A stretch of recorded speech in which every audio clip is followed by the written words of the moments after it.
بسم اللہ الرحمن الرحیم۔ یہ محمد حنیف صاحب کی دعوت القرآن جلد دوم میرے ہاتھ میں ہے، اور اس سورہ یوسف کی تفسیر کرتے ہوئے جو محمد حنیف صاحب نے علمی خیانت کی ہے اور سلو پائزننگ یعنی شرکونہ وائرس جو اس میں داخل کیا ہے، شرک ملایا ہے اس کے اندر، یہ بہت ہی خطرناک ہے۔ ابھی میں اس کے اوپر تھوڑی سی روشنی ڈالوں گا اور تفصیلی مضمون انشاءاللہ ہمارے اگلے حبل اللہ میں آئے گا۔ دیکھیے، جو سورت کے شروع میں جو تعارف کرا رہے ہیں اس سورت کے حوالے سے، اس کے 1124 صفحے کے اوپر لکھتے ہیں، جو یہ بیان کر رہے ہیں کہ اس 11ویں رکوع میں یہ چیز بیان ہوئی ہے کہ وہ جب پہنچے ہیں ان کے والدین، اور انہوں نے ان کو خوش آمدید کہا اور والدین کو اپنے اوپر تخت میں بٹھایا۔ اس وقت وہ سب بے اختیار ان کے آگے سجدے میں گر گئے، بے اختیار سجدے میں گر گئے۔ ان الفاظ کے اوپر غور کریں۔ بے اختیار جب سجدے میں انسان گرتا ہے تو وہ ہمیشہ اللہ کے سامنے گرتا ہے، اپنے مالک اور خالق کے سامنے گرتا ہے، بے اختیار اس کی نعمتوں کو سامنے رکھتے ہوئے شکر گزاری کے طور پر جب انسان گرتا ہے تو وہ اللہ کے سامنے گرتا ہے، وہ کسی اور کے سامنے نہیں گرتا ہے۔ تو یہاں بالکل انہوں نے وہ جو خواب کی جو تعبیر تھی وہ غلط انداز سے لی ہے۔ دیکھیے آگے اگلے صفحے کے اوپر 6 نمبر آیت کی تشریح کرتے ہوئے لکھتے ہیں کہ یعنی یعقوب علیہ السلام نے پیغمبرانہ فراست سے خواب کی تعبیر کو سمجھ لیا اور یوسف علیہ السلام کے روشن و تابناک مستقبل کا اندازہ کر لیا، چنانچہ ان کو یہ خوشخبری بھی سنا دی کہ خواب سے اشارہ ملتا ہے کہ تمہارا رب تمہیں اعلیٰ منصب یعنی نبوت کے لیے منتخب کرنے والا ہے، جیسا کہ تمہارے آباء و اجداد کو کیا تھا، اور وہ تمہیں تعویل الاحادیث خواب کی تعبیر اور معاملات کا فہم سکھائے گا۔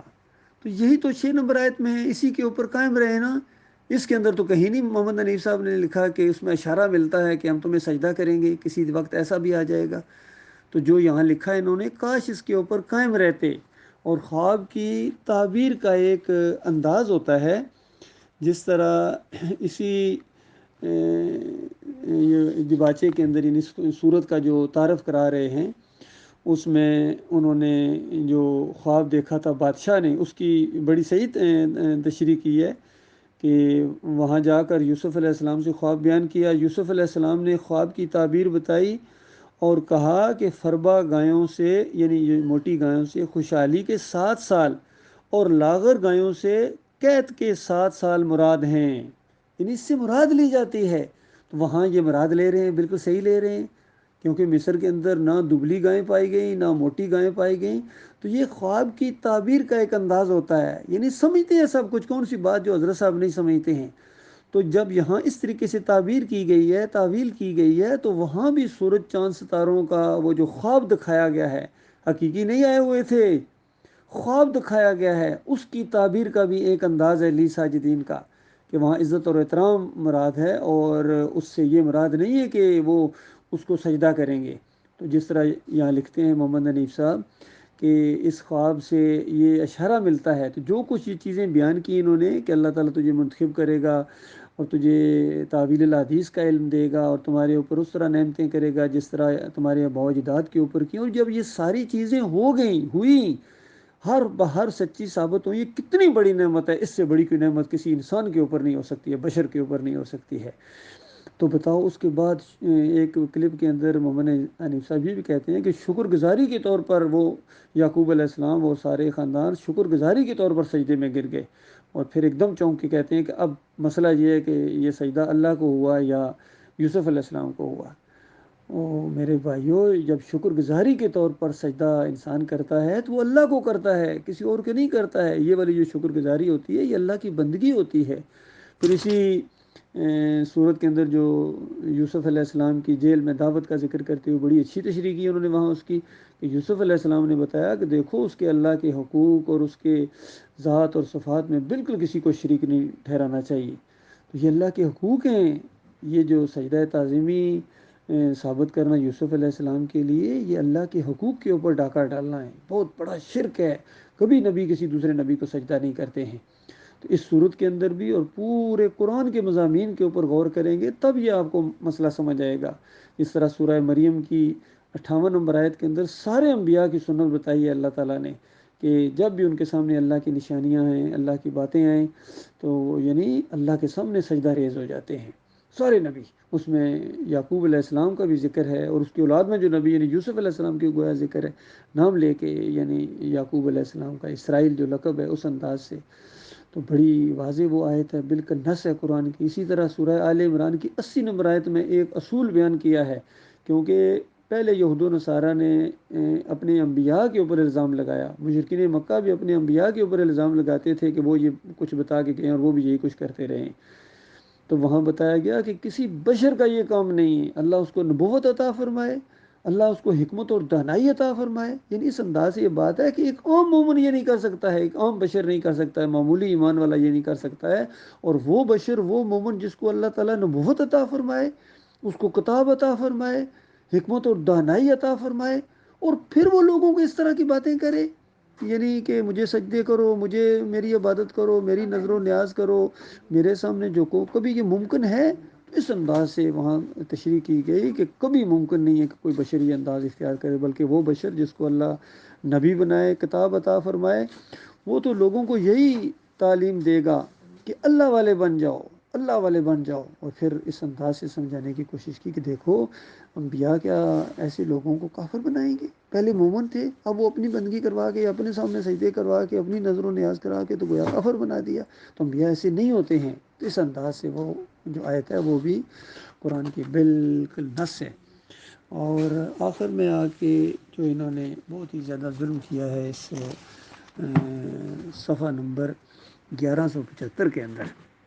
وہاں تو اس قدر شدید شرکیہ تفسیر کی ہے انہوں نے، وخروا لہ سجدا کی، کہ حالانکہ اس کی بہترین تفسیر موجود تھی، خاص کر ڈاکٹر مسعود الدین عثمانی رحمۃ اللہ علیہ نے اس کی بہت ہی زبردست تفسیر بیان کی تھی کہ لاہو کی ضمیر اللہ کے لیے، اللہ کے لیے وہ سارا خاندان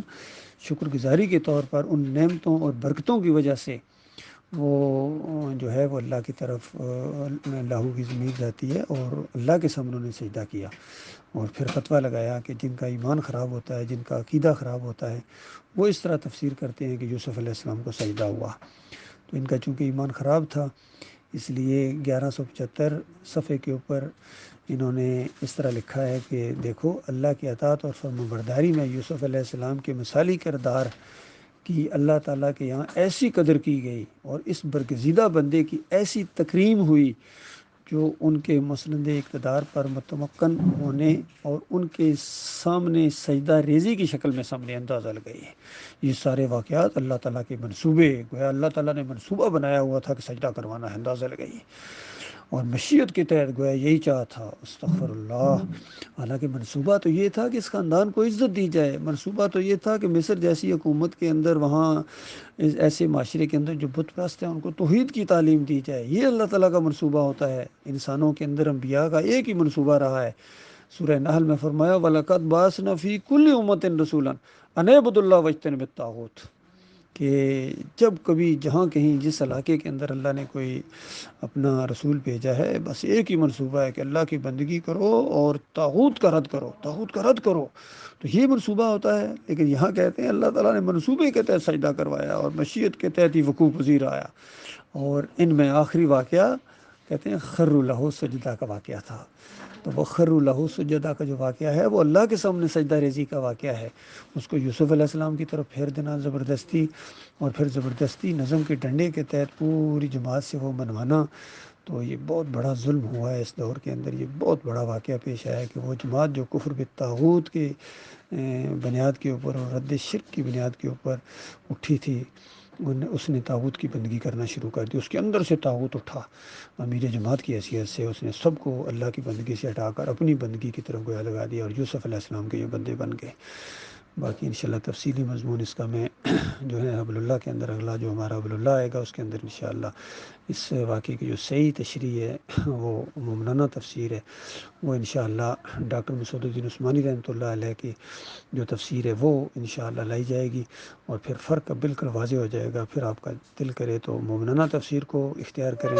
یا اس مشرکانہ تفسیر کو اختیار کریں۔ جو اس سے پہلے بھی لوگ مشرکانہ تفسیریں کرتے رہے، خاص کر ابن کثیر کے اندر یہ مشرکانہ تفسیر ہے، اور دوسری یہ لوگ طاہر القادری ہوں، طارق جمیل ہوں، تقی عثمانی ہوں، ڈاکٹر اسرار ہوں، یہ سارے اسی مشرکانہ تفسیر، مودودی تک نے اسی کا رخ پھیر دیا یوسف علیہ السلام کی طرف۔ تو محمد حنیف نے مومنانہ تفسیر کو چھوڑ کر مشرکانہ تفسیر کو اختیار کیا، یہ ان کا ظلم ہوا ہے، اور سب کو اسی طرح دھوکہ لگا ہے۔ جو قرآن سے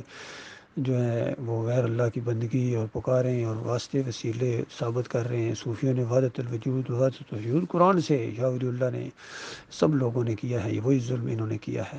تو ظاہری بات ہے ہم تو انہی لوگوں کے خلاف محاذر آئی تھی ہماری، تو ہم تو ان چیزوں کو فوراً پہچان جاتے ہیں اللہ کی توفیق سے، تو اسی اصول کے تحت ہم نے ان کو بھی پکڑ لیا کہ حضرت صاحب نہیں، یہ آپ کی مشرکانہ تفسیر نہیں چلے گی، اب اس کی نشاندہی ہوگی، اور اس لسٹ میں یہ آگے ہیں جہاں اور دوسروں کا شرک کو نشاندہی کی جاتی ہے، ان کے شرک کی بھی اسی طرح نشاندہی کرتے رہیں گے۔ باقی منوانا ہماری ذمہ داری نہیں ہے، نہ ہی ہم کسی کو زبردستی ہدایت دے سکتے ہیں، یہ تو اللہ کا معاملہ ہے۔ اللہ تعالیٰ کا لاکھ لاکھ شکر ہے، مالک نے کفر و شرک کے اس اندھیرے میں ایمان کی شمع روشن کرائی ہے، اور اس کے اوپر جم جانے کی توفیق عطا فرمائی ہے۔